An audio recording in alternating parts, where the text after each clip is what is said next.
Today, Totally LA is in Santa Monica Art Studios with the acclaimed artist Gwen Samuels.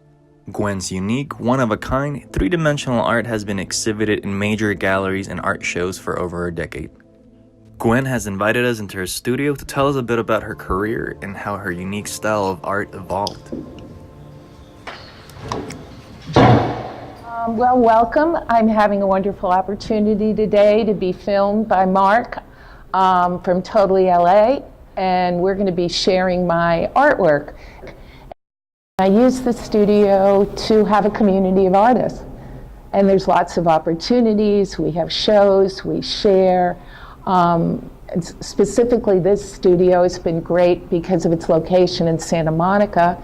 And one of the things we started 2 years ago was a show every year during the time when the art fairs happen. I wasn't terribly interested in drawing and painting. I tried it, printmaking, but I really wasn't terribly interested in those art forms. I like the idea of the handmade. So then I went through a period of time where I was using found objects. And honestly, when you look at my work, and that's why I never worry if somebody asks me if they can take pictures of my work, because it's such a process. It's a combination of so many different skills coming together that makes my work. First, I make the sculpture.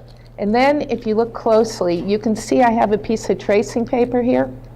And what I do is I tape the tracing paper to the form, and then I take a marker and I trace the shape. And you have to press hard because you want the exact form. And once you get that form, okay, you remove the tracing paper, and you can see here's the form. And so I have to go around it to make sure that I can trace it really good. And then I cut it out.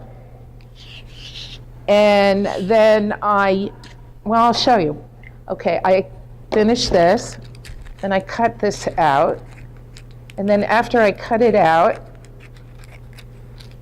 so you can get a sense of how labor intensive this really is. And actually, I've been working on this now for several months. And I work on it a couple of hours a day because it's very physical. And okay, so after I have this form, then I take it to the pattern that I'm wanting to put into that place.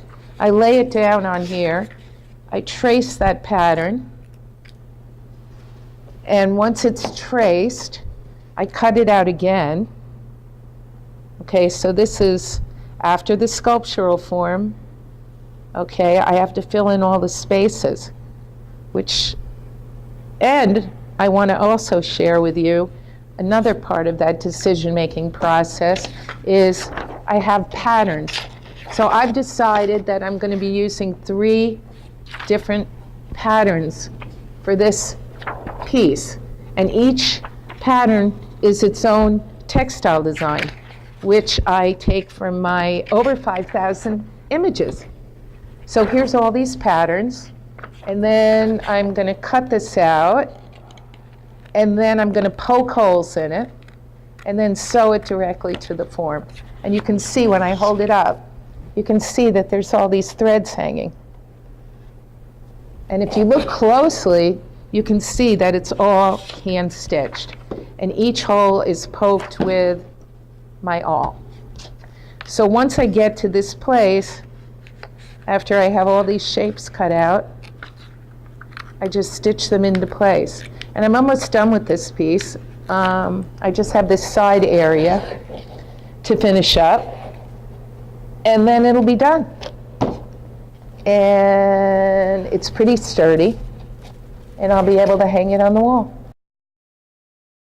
All the earlier work that I was doing was flat.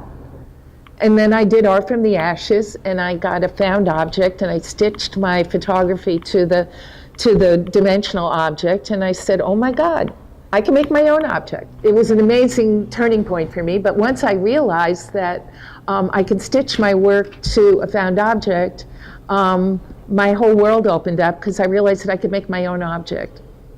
So then I started making sculpture, and I had never done sculpture before. Well, it's very interesting. When people look at my work, they're always very intimidated.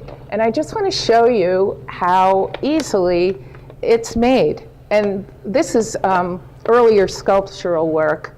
So you can see it's really just a form that I've reinforced, and it weighs nothing. And it just hangs, if you look closely, it's just a tack. So it just, oh, here. Okay. It's very, very sturdy. All the pieces are just hung with tacks. And if it's lit well, then you get a really nice shadow. I have a list of collectors that I try to keep up to date, although sometimes when you donate your work, you don't always find out who's purchased it, which is unfortunate. But very often I run into people and they see what I'm doing and they say, oh, I bought your work at this event, or I bought your work at that event.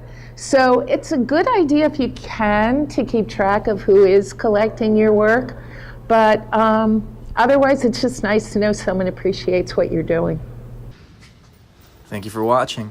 Please be sure to visit the link to Totally LA below to learn more about Gwen and how to see or purchase her art. And please don't forget to subscribe.